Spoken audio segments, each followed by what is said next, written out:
हिंदू धर्माच्या प्रथाप्रमाणे कुठल्याही शुभ कार्याला जाताना आपण बाप्पाच्या दर्शनाने सुरुवात करतो. नेहमीप्रमाणे सिद्धिविनायकाच्या दर्शनाला आलो आहे. मी स्वतः निवडणुकीला उभा आहे.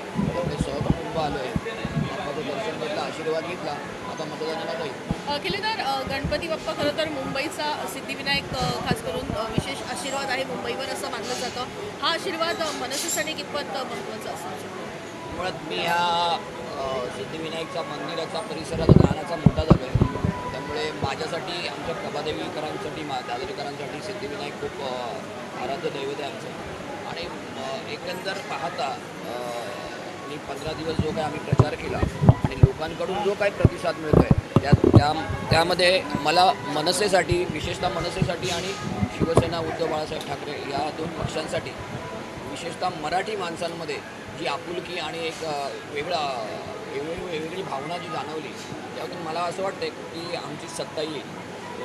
उबाटा, शिवसेना, उबाटा गट आणि मनसे संयुक्त युतीची महानगरपालिकेतली सत्ता.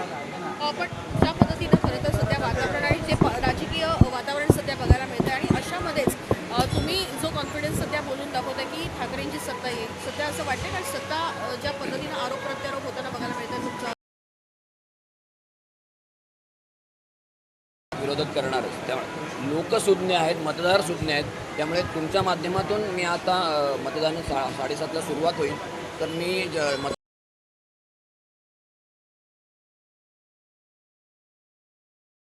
मराठी तरुण उमेदवारांना निवडून द्या, जेणेकरून मुंबईचं अस्तित्व आणि मुंबईतील मराठी माणसाचं अस्तित्व अबाधित राहील. या